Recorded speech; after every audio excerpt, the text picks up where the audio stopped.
La maison de Beauvallon, c'est un exemple qui est, à mon avis, très intéressant. C'est fait un peu comme les DS Citroën à l'époque, c'est-à-dire que vous prenez la vitre arrière du DS Citroën, où il y a un joint, c'est-à-dire la solution la plus simple. Il y a un joint en caoutchouc qui est autour de la vitre, et le pare-brise est juste posé dessus et tenu par un clips. Et ça fait à la fois l'étanchéité, le raidisseur, enfin tout se tient avec ça. Et ce même principe, il l'a utilisé dans la maison.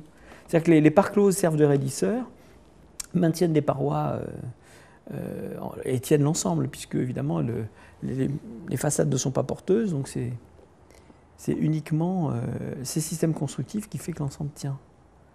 Et puis ça tient très bien, vous voyez, la maison, elle va avoir plus de 40 ans et elle est tout à fait en état.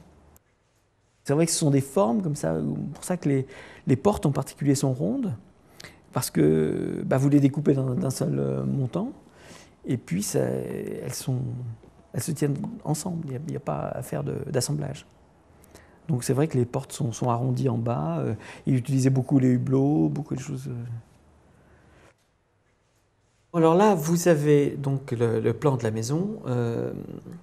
On repère le plan très libre, donc avec une façade comme ça, et le système constructif avec donc les blocs de béton ici qui sont sur les cuisines et les salles de bain, sur lesquelles sont posés les IPN et qui reposent toute la toiture.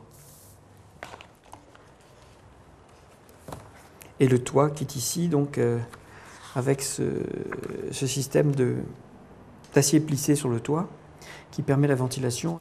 Ce n'est pas de la tôle ondulée ronde, c'est de la tôle pliée en triangle.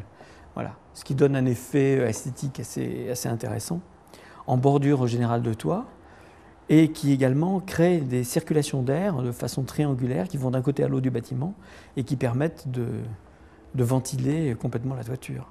Ce qui fait que même dans les chaleurs qu'on connaît sur la Côte d'Azur, sous une tôle, a priori, on n'a absolument pas chaud dans la maison. Alors, ceci est agrémenté de grandes fenêtres avec des châssis NACO. Ce sont des châssis basculants en vitre qui permettent de laisser pratiquement tout ouvert les fenêtres, même quand on n'est pas là, puisqu'on ne peut pas rentrer, puisqu'une fois qu'il n'y a pas d'intrusion possible.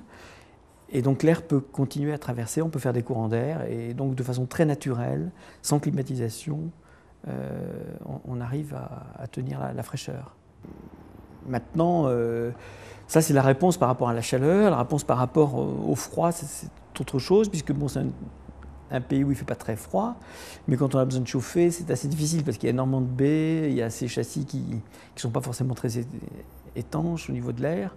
De toute façon, ce n'était pas dans le cahier des charges, hein. Il ne devait pas mettre de chauffage. Hein. Il répondait une maison de vacances pour l'été. Voilà. Et la réponse est très juste, c'est sûr. C'est une philosophie qui débouche sur une esthétique. C'est-à-dire qu'il y a toujours de l'éthique dans son esthétique. Et l'écologie l'intéresserait beaucoup, je pense. Et le durable et tout ça.